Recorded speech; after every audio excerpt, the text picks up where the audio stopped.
Thank you. The piece we are about to share involves information about water quality concerns. This information may stir up some emotional reactions within you. We highlight 5 pollutants that have caught our attention. Each pollutant will be explored from a scientific perspective and a subjective perspective. We examine the quality of our water and ask what social impact it has on us. We welcome the complexity of paradox. Each element that we highlight both supports and hinders us as a society. We are curious about the space between good and bad. We will ask you, our audience, to act as our test strips. We want your help to measure the quality levels of each pollutant that we highlight. Participate as you please by raising your hands after we ask questions. We invite you to join us in drawing parallels between our water quality and social quality as we perform If We Were a Test Strip Could Talk. If a test strip could talk. Yes.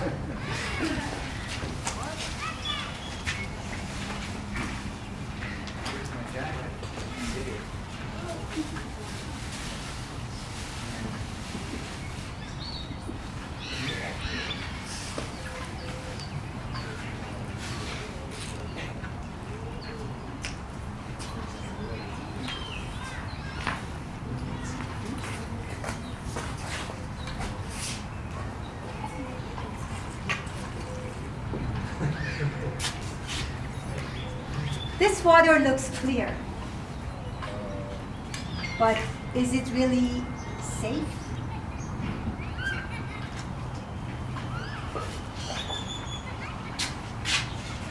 I know there's something wrong, but I'm doing the best I can, given my situation.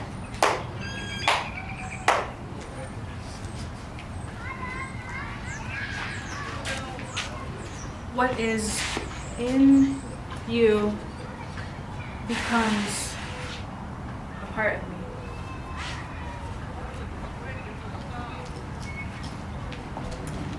I am surprised how quickly we trust in our sources of water.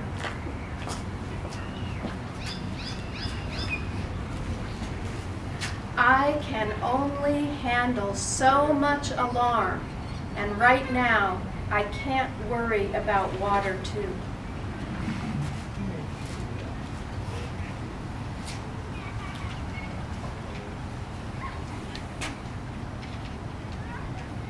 I wonder about the painkillers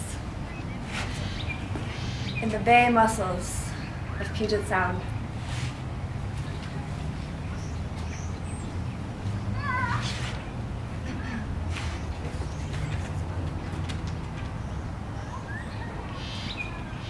Most lead and copper contamination, no?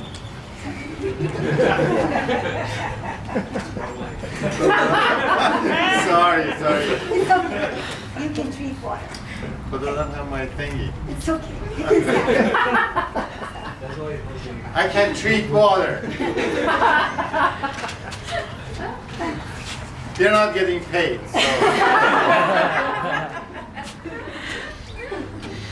How many of you have ever tasted chlorine in your drinking water? Since 1908, chlorine has been used to disinfect and kill germs in drinking water in the United States. Standardization in water treatment has led to chlorine being used in 98% of our drinking water supplies.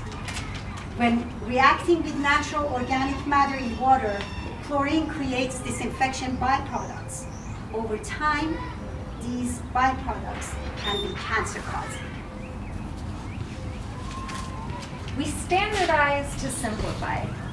We figure out one way to do something, and that's just it. We think it's done. We apply it across the board, and we never want to stop using it. Kind of like standardized education.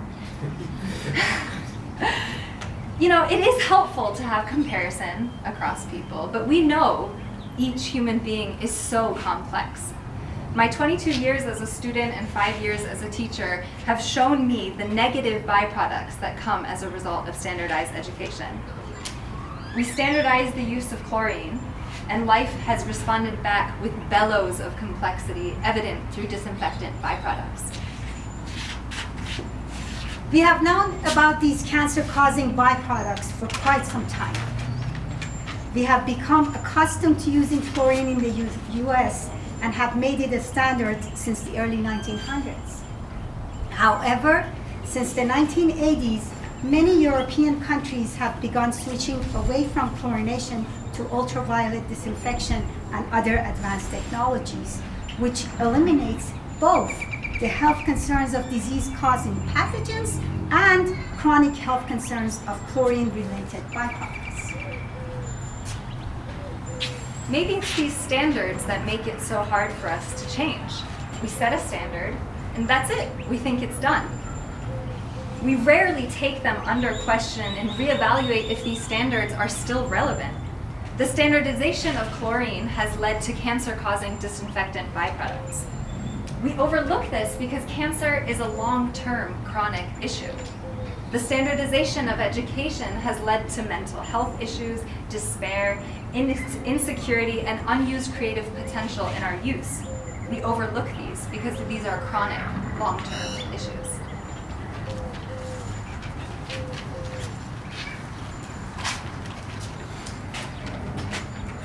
This time I'll get it right. I'm on the right page. Most lead and copper contamination is caused by corrosive waters coming in contact with lead and copper plumbing used in our buildings.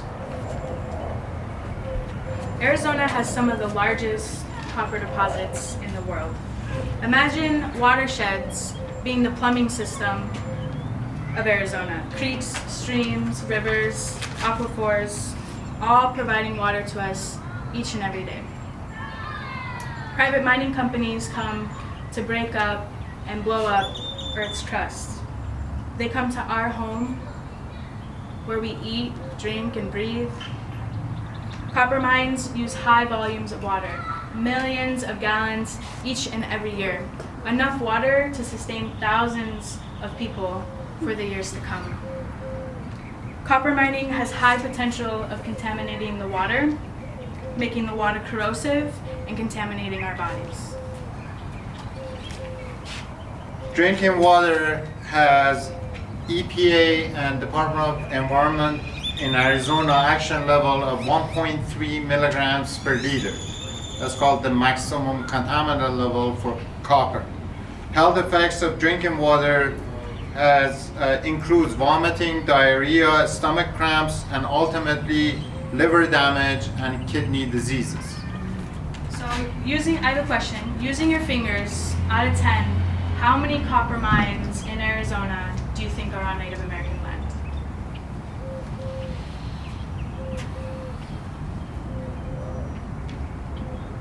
It's actually a trick question because all of Arizona is Native American land, so they're all they're all on Native American land. Native American people are disproportionately displaced, discriminated, contaminated, and marginalized due to copper mining in Arizona.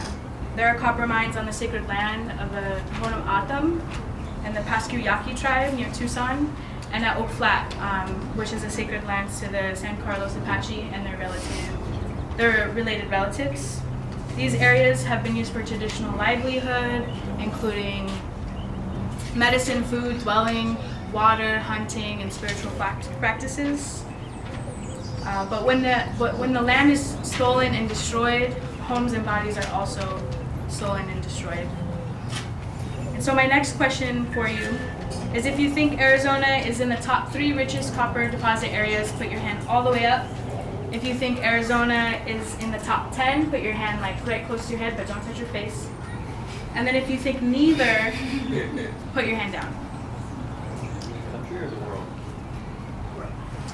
So Arizona is the 3rd richest copper deposit area in the world. So the land that we occupy is at severe risk of being destroyed, which means the water that we all drink is at severe risk of being contaminated.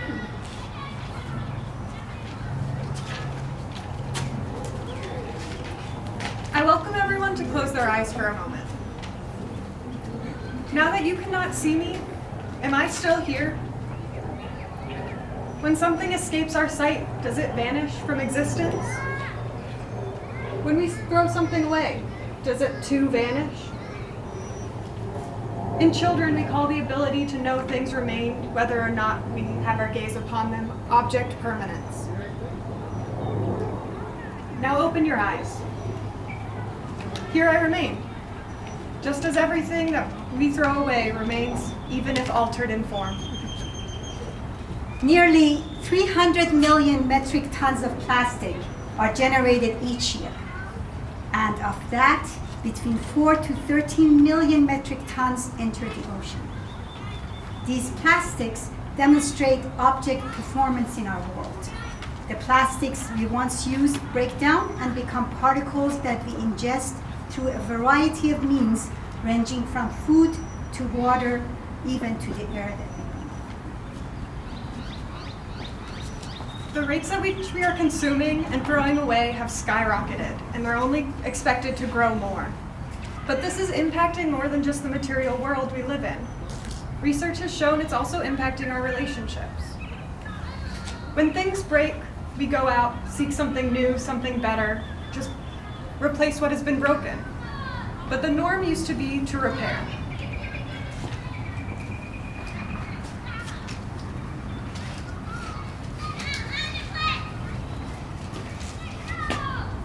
Endocrine disruptors, or ECs, that's what we call them, are chemicals that substitute for hormone molecules in our bodies. Exposure can cause learning disabilities, ADD, cancer of breast, prostate and thyroid, sexual development changes, diabetes, obesity, and many more diseases. The most vulnerable cells are in pregnant women and the developing fetus.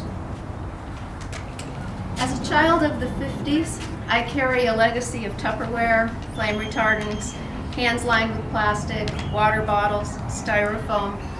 My body has been polluted without my knowledge or permission. I unknowingly share this legacy with my developing babies. As infants, they drank from bottles and chewed on colorful toys made of BPA. As mothers, we protect our children from all the dangers that we can anticipate and that we know of.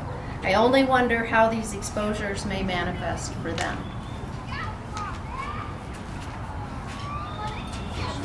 Oh, thank you. It's on the other side of the floor. All right, audience questions. How many of you have used a plastic water bottle this week? Scented soaps? Hand sanitizers, hopefully everyone in this room right now, unfortunately. Take home leftovers in styrofoam containers and eat them, right? Looked at the cans you buy to see if they say no BPA?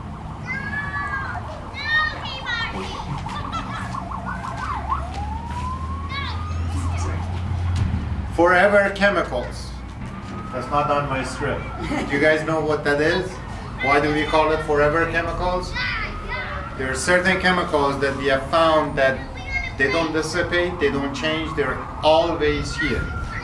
Antrazine, BPAs, PFAS and PFAS, dioxin, DDT. These are only a partial list of ECs in common products that we use, such as plastic bottles, containers and wraps, lining of canned vegetable cans, detergents, cosmetics, pesticides, flame-resistant carpet, dental sealants, toys, and many more.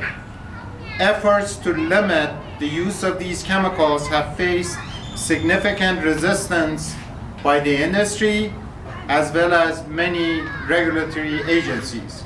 PFAS is a good example. There's a lot of push to put limits, but unfortunately EPA and none of the state agencies want to take that approach. How do those legislators who are so hesitant to regulate these chemicals that pollute my body feel so entitled to regulate my womb? We cannot depend on our institutions to protect us. We must do our own research and use our own intuition.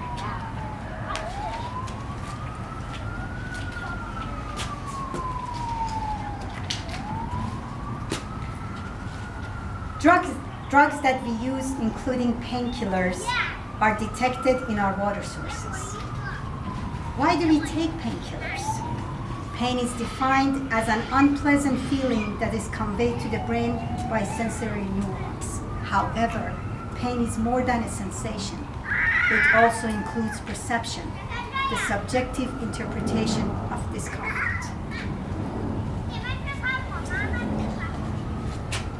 Who gets to decide what's good and what's bad? What stays and what goes? As a society, we marginalize whole groups of people, experiences, and feelings. We perceive them as harmful and we push them away. Pain, like fear, is usually trying to tell me something. It could be something physical or primal, like hot stove, remove hand, tiger, run. Or it could be something emotional and nuanced, like your needs are not being met, so leave. This person can't be trusted, so go. These feelings show up in my body. Or is it my mind? I forget which is first. If I face them, they're teachers, urging me into greater alignment with myself. From February 2018 to February 2019, in a study by National Center for Health Statistics, 32,656 people died from synthetic opioid use. In 2019, over 130 people every single day. The opioid epidemic is not limited to humans. Water connects everything. When we use drugs, they enter our water system. Oxycodone has been found in bay mussels. At this point, we don't have the evidence of health impacts. So pain is an unsolvable, inescapable, and even necessary part of life. We're swimming in it, and try as we might, we cannot get rid of it. The mussels and salmon are literally swimming in our rejected pain. These medicines are extolled to help people live longer and avoid pain and maybe even avoid death. It seems to me like a society we're trying to even marginalize death. When is it okay to avoid pain? When it has so many important things to teach me.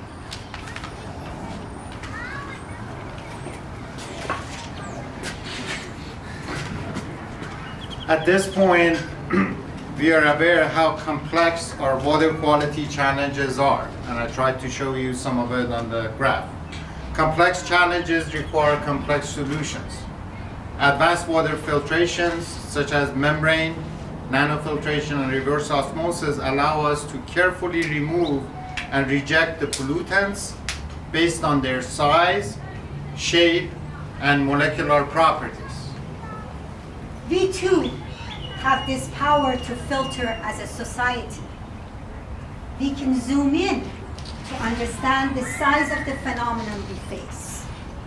Whether it be a resistance to change, the loss of sacred placekeeping, the illusion of disposability, misregulation of our future generations, or the avoidance of pain. We need to discover the shapes of these phenomena. Only by examining them closely, we can filter them out. Advanced water filtration allows us to choose what we want to keep and get rid of what we don't want to keep. We remove the pollutants of concern by matching each with appropriate type of filtration, but the best treatment should happen at the source of water. We are the source. Every action we take as individual drops, ripples out into the collective. To close, we offer a shared commitment statement that has been created from our individual commitments to be the change we wish to see in the world. I commit to be a conscious consumer and question what I put in my body. To welcome change and find joy in making old things new again.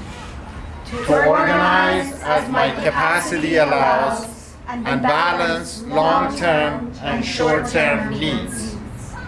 I commit to treat at the source and face the inescapable with heart.